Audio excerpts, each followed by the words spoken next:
Assalamualaikum. Good morning. I am the Pau Khatang adum thamjaramge Russia amasung Israel ki nongthildana bu India ki Pau lakani. To aina Pau se adum headline mai cha khar khari thoglai na dum phamna computer se da doga dum pajra ge kre de mayam sumun na khangna ba haina ne. Donetsk region Horlivka hariba si Russia na lawjan ra laiba mafam ni.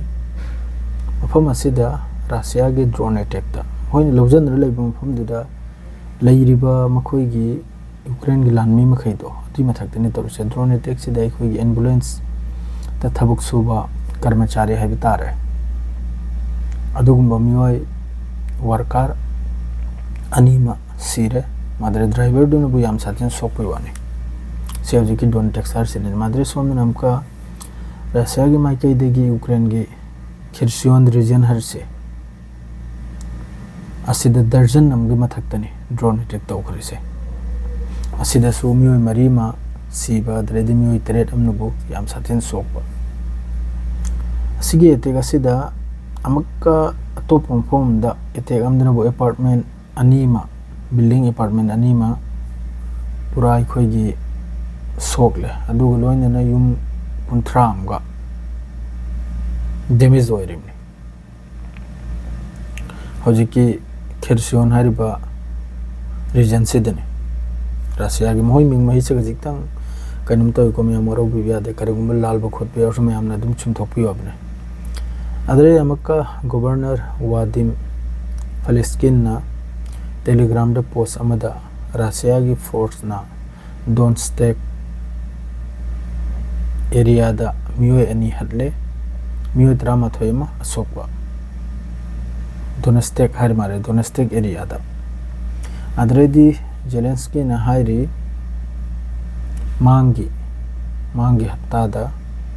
Ukraine gi against da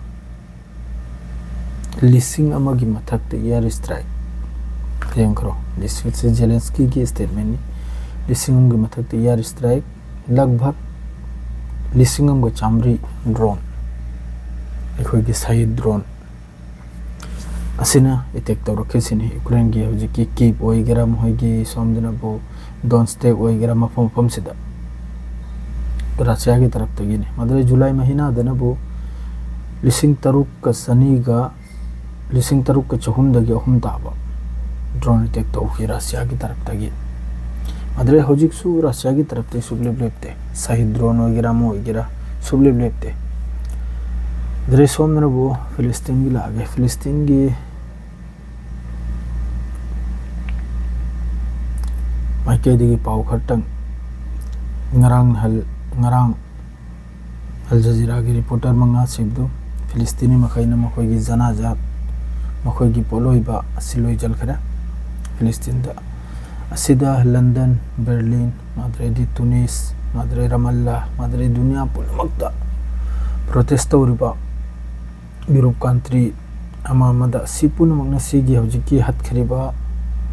tawriba attack ase Al Jazeera ki reporter manga sikhi asigi loimangna condemn tawrai loimangna nungai to phangdori sigi mafamda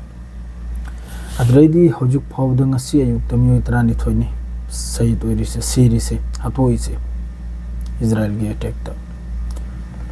asida myo itrani thoisida angang am yauri Muhammad Zakaria hina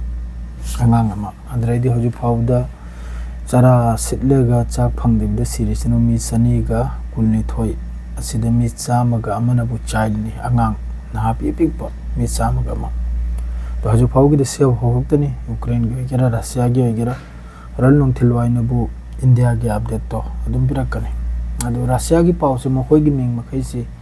khajik tang kalli khangi brane Horlivka haibagumbaga madre Donetsk haibagumbaga madre di Donetsk haibra karino adre mo khoi lon na ni dona madre di somna bu kari karna mami mahi cha mong gina ba aduna khajitang loan cha khajitang ai khondi yamna hai singmanina lonthok pasru yamna wayongam chadre Kherson se dikhangi Ukraine gi Kherson karar se